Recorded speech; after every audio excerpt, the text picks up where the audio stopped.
नमस्कार।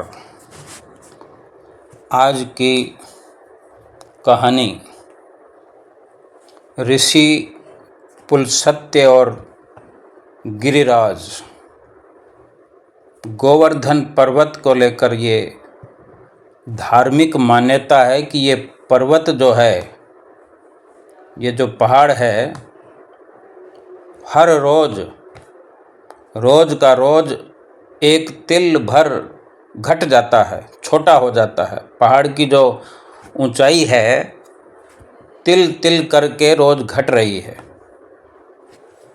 ये कोई कहने सुनने के लिए बात नहीं है, केवल मान्यता नहीं है, बल्कि विशेषज्ञों ने भी बताया है कि 5000 साल पहले गोवर्धन पर्वत कई हजार मीटर ऊंचा हुआ करता था, इसकी ऊंचाई हुआ करती थी। और अब ये पर्वत केवल 30 मीटर ही, मात्र 30 मीटर ही रह गया है। एक रोचक कहानी के अनुसार गोवर्धन पर्वत के हर रोज घटने का कारण ऋषि पुलस्त्य का शाप है। इस कथा के अनुसार एक बार ऋषि पुलस्त्य गिरिराज पर्वत के पास से गुजर रहे थे। तभी उनको इस पर्वत की खूबसूरती इतनी भा गई, पसंद आई कि वे मंत्रमुग्ध हो गए।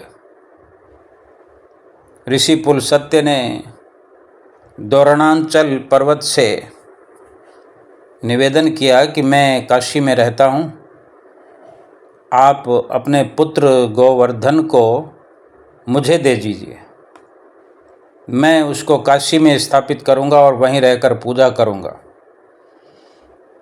पिता द्रोणांचल पुत्र गोवर्धन के विछोह से दुखी हो गए। गोवर्धन ने कहा कि हे महात्मा, मैं आपके साथ चलूँगा, लेकिन मेरी एक शर्त है। शर्त यह है कि आप मुझे सबसे पहले जहाँ भी रख देंगे, फिर मैं वहीं स्थापित हो जाऊँगा। पुलस्त्य ऋषि ने गोवर्धन की शर्त मान ली। गोवर्धन ने ऋषि से कहा कि मैं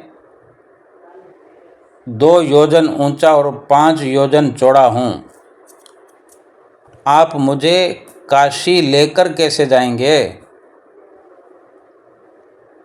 तब ऋषि ने कहा कि मैं अपने तपोबल के माध्यम से तुमको अपनी हथेली पर उठाकर ले जाऊंगा। ऋषि पर्वत को उठा करके चलने लगे। रास्ते में ब्रज आया।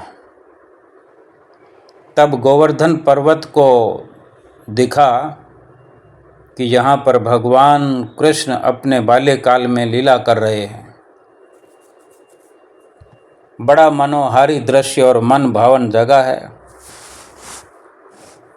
अब ब्रज जो है भगवान श्री कृष्ण की लीलाओं का केंद्र है, और ये उस पुराने समय की बात है। अब उसके जो अंदर विचार चल रहा था, गोवर्धन पर्वत को जो दिखाई दे रहा था कि भगवान श्री कृष्ण लीला कर रहे हैं, बड़ा सुंदर दृश्य है, बड़ा मनमोहक है, मन को लुभाने वाला है। उनकी वहाँ ठहरने की इच्छा हो गई। गोवर्धन ऋषि के हाथों में अपना भार बढ़ाने लगे। ऋषि जो गोवर्धन पर्वत को उठाए ले जा रहे थे, तो गोवर्धन अपना भार बढ़ाने लगे ऋषि के हाथों में कि भार अधिक होने से ऋषि रुक जाएंगे। तो इसी कारण से ऋषि ने आराम और साधना के लिए पर्वत को नीचे रख दिया अपने हथेली से। अब ऋषि पुलस्त्य ये बात भूल गए थे कि उन्हें गोवर्धन पर्वत को कहीं भी रखना नहीं था, क्योंकि गोवर्धन पर्वत ने शर्त रखी थी कि जहाँ भी आप मुझे रख देंगे फिर मैं हमेशा के लिए वहीं रह जाऊंगा। अब ऋषि तो काशी ले जाना चाहते थे गोवर्धन पर्वत को, लेकिन गोवर्धन पर्वत जो है भगवान श्री कृष्ण की लीलाएं देखकर उनके मनमोहक वो सुंदर नज़ारों से उनका मन लुभा गया और उन्होंने ये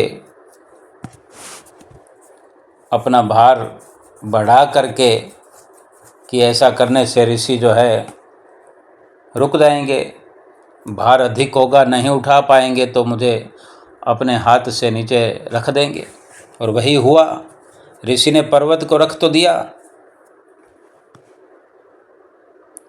अब रख दिया, फिर साधना करने के लिए बैठ गए कि भी चलो थोड़ा आराम भी कर लेते हैं और भार अधिक महसूस हो रहा है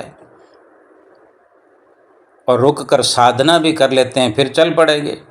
साधना के बाद ऋषि ने पर्वत को उठाने की बहुत कोशिश की, लेकिन पर्वत तो हिला तक भी नहीं, हिला भी नहीं पाए ऋषि।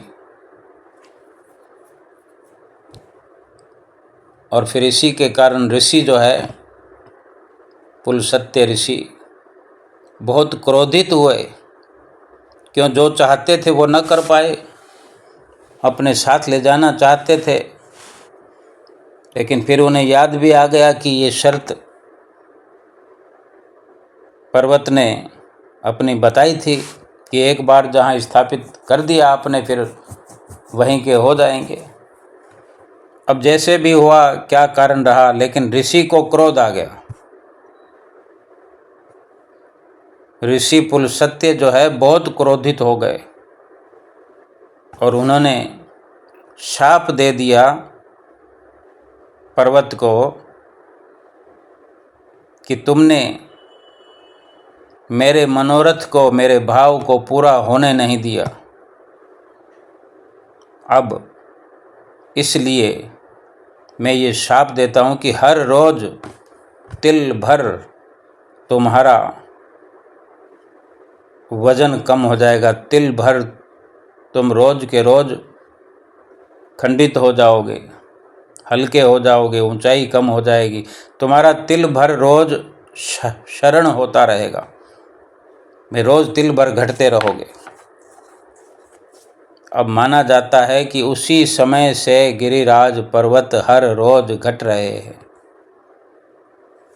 और कलयुग के अंत तक।